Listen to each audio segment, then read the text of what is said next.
Paano kung ang taong kinikilig kang kausap sa text ay ang taong akala mong hindi ka kailanman mapapansin?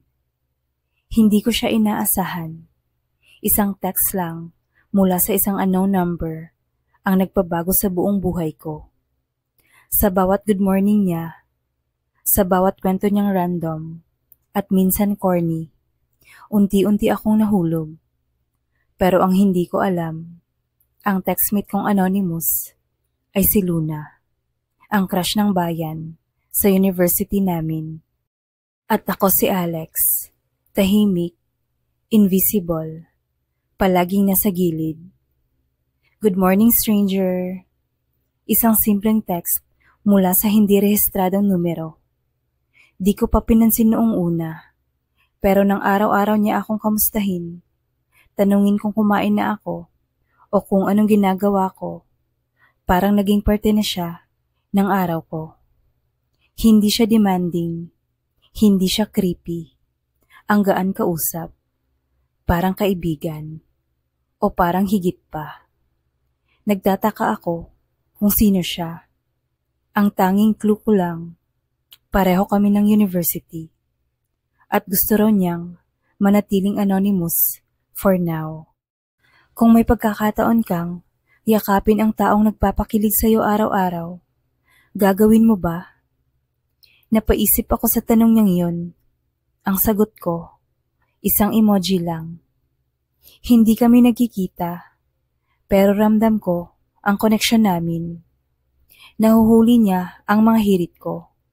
Naiintindihan niya ako kahit di ko pa sinasabi. At sa tuwing malungkot ako, may text siya. Gabi na, pikit ka na. Sa likod ng screen, unti-unti akong na-inlove. Hindi ko alam kung bakit o paano. Basta ang alam ko, gusto ko siya kahit hindi ko pa siya nakikita. Hey, may aaminin ako. Nang tumunog ang phone ko, kinabahan ako. Iba ang tono ng text niya. Para bang may binubuo siyang lakas ng loob. Sorry kung ngayon lang, pero kilala mo na ako. Napakunot ang noo ko. Kinakabahan. Ha? Sino ka ba talaga? Reply ko. Ilang segundo lang, may dumating na litrato.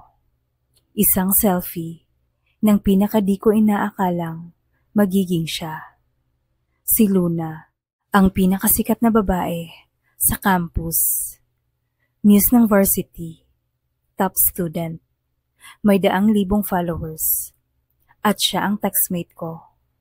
Siya yung taong nagpapakilig sa akin tuwing umaga. Nanlamig ako, hindi makapaniwala. Pinaglalaroan niya lang ba ako? Bakit ako?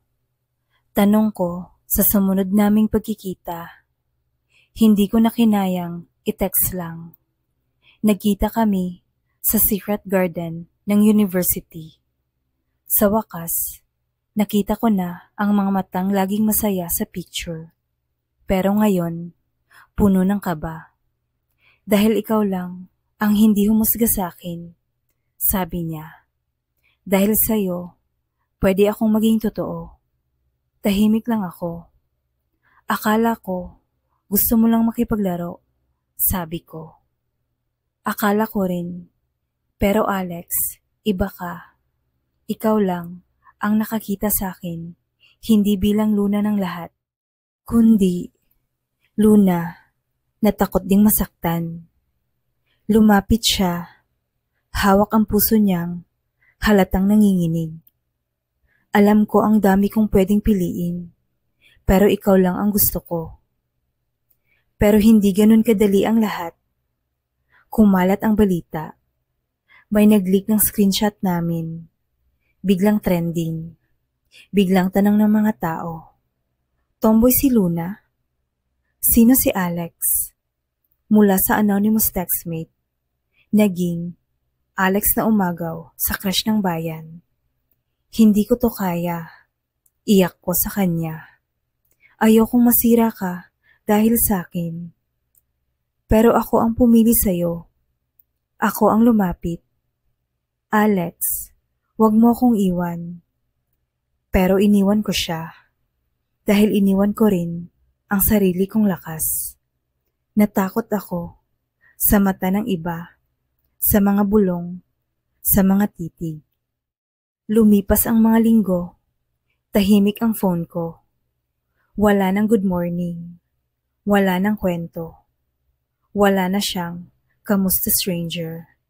Hanggang isang gabi, umuulan ng malakas at naroon ako sa waiting shed malapit sa gate ng campus. Alex, pamilyar ang boses. Basang-basa siya, pero dala pa rin ang lakas na dati kong kinagigiliwan. Hindi kita hinintay para iwan mo rin ako. Tumulo ang luha ko kasabay ng ulan. Luna, sorry. Huwag kang mag-sorry. Gusto lang kitang tanungin. Lumapit siya. Dahan-dahang hinawakan ang kamay ko. Pipiliin mo pa rin ba akong mahalin kahit mas mahirap? Kahit kailangan nating lumaban? Hindi na ako sumagot. Sa halip, hinalikan ko siya. Mainit sa gitna ng ulan. Mahigpit. Walang paligoy-ligoy. Ang sagot ko ay ang mismong halik na yon. Simula noon, hindi na kami nagtago. Mahirap, may ilan pa ring nagbabash, pero mas marami ang sumuporta. Marami ang nakakita kung gaano kami kasaya, kung gaano ako minamahal ni Luna. Hindi na kami nagtatago sa likod ng screen. Naglalakad kami, magkahawak kamay. Hindi na siya textmate lang. Hindi na ako stranger. Kami na. At sa tuwing umaga, bago kami pumasok sa klase, palagi pa rin niyang sinasabi, "Good morning, girlfriend." Hindi mo kailangang maging kilala para mahalin. Minsan, sapat na may isang taong handa kang makita, pakinggan ka, at piliin ka sa kabila ng lahat. Huwag kang matakot magmahal, kahit pa mukhang imposible.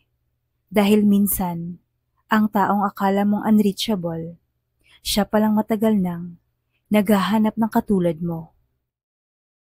Thank you for watching. Please don't forget to like and subscribe. Bye!